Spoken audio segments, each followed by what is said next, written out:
కొంతమంది అంటారు రాజకీయ స్వార్థం కోసం ఎన్నికల లబ్ధి కోసం ఈనాడు 3 మున్సిపల్ కార్పొరేషన్లు చేసిండ్రు అని. నేను ఒక్క మాట చెప్పదలుచుకున్నా, ఎన్నికల లబ్ధి కోసం చేయలే, పరిపాలన సౌలభ్యం కోసం చేసినాం. ఈనాడు Hyderabad, greater Hyderabad municipal corporation కావచ్చు, ఈనాడు మల్కాజ్గిరి మున్సిపల్ కార్పొరేషన్ కావచ్చు, లేదా సైబరాబాద్ మున్సిపల్ కార్పొరేషన్, అక్కడుండే ప్రజలతో మీరు మాట్లాడండి, ప్రజాప్రతినిధులతో మాట్లాడండి. ఇవాళ ఈ మల్కాజ్గిరి మున్సిపల్ కార్పొరేషన్ ప్రాంతం, ఈ ప్రాంతం అంతా కలిసి ఒక్క దగ్గర ఈరోజు అభివృద్ధిని మీ దగ్గరికి తీసుకురాదలుచుకున్నాం. ఇవాళ మనము మల్కాజ్గిరి మున్సిపల్ కార్పొరేషన్ ఆఫీసుని 10 ఎకరాలలో ఈరోజు అంతర్జాతీయ ప్రమాణాలతో ఇక్కడ నిర్మించుకుంటున్నాం. ఇది మీకు సౌలభ్యమా కాదా మీరు ఒక్కసారి ఆలోచన చేయండి.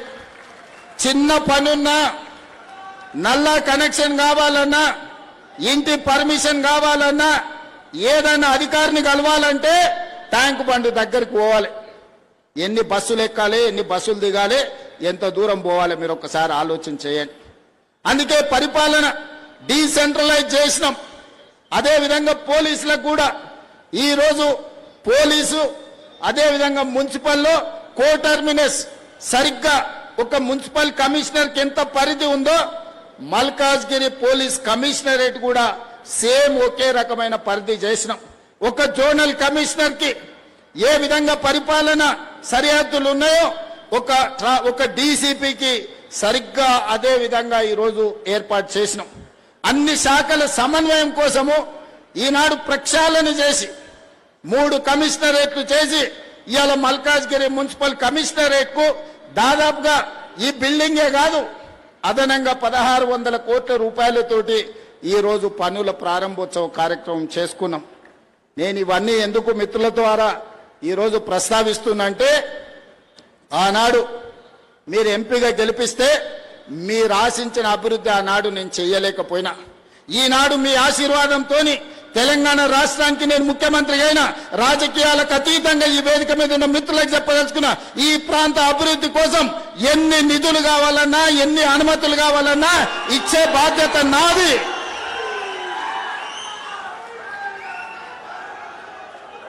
రోడ్లైనా, తాగనికి నీళ్ళైనా, మీ చెరువుల పునరుద్ధరణ సుందరీకరణ అయినా, మీకు ఏమి కావాలన్నా, మీ మెట్రో విస్తరణ కావాలన్నా, మీకు ఏం కావాలన్నా నేను చేయడానికి మీ సోదరుడిగా నేను సిద్ధంగా ఉన్నా. కాబట్టి మల్కాజ్గిరి మున్సిపల్ కార్పొరేషన్ పరిధిలో ఉన్న వివిధ రాజకీయ పార్టీల ప్రజాప్రతినిధులకు ఎన్నికలు వచ్చినప్పుడే ఎన్నికల గురించి మాట్లాడదాం, ఇప్పుడు అభివృద్ధి చేసుకుందాం, సహకరించడానికి నేను సిద్ధంగా ఉన్నా. నిధులు, అనుమతులు ఇవ్వడానికి మా ప్రభుత్వం సిద్ధంగా ఉన్నది. మీకు కావాల్సిన అడిగి, మీరు కావాల్సిన గుర్తు చేసి మీరు సాధించుకోండి. ఇవాళ ఉప్పల్ ఎలివేటెడ్ కారిడార్కి బండారి రాజిరెడ్డి గారి పేరు నేను పెట్టిన.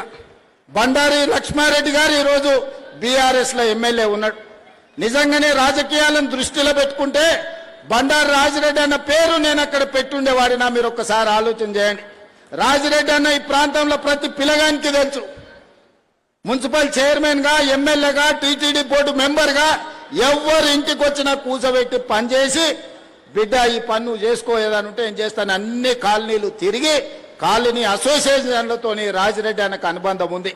ఆయనలో నేను పార్లమెంట్లో నిలబడ్డప్పుడు ఎన్నో కాలనీలు నా వెంబడొచ్చి కాలనీ అసోసియేషన్ల అధ్యక్షులను పిలిపించి, అరే మనోనికి ఏం రా మంచోడు పనిచేస్తాడని ఆ రోజు రాజిరెడ్డి అన్న చెప్పాడు.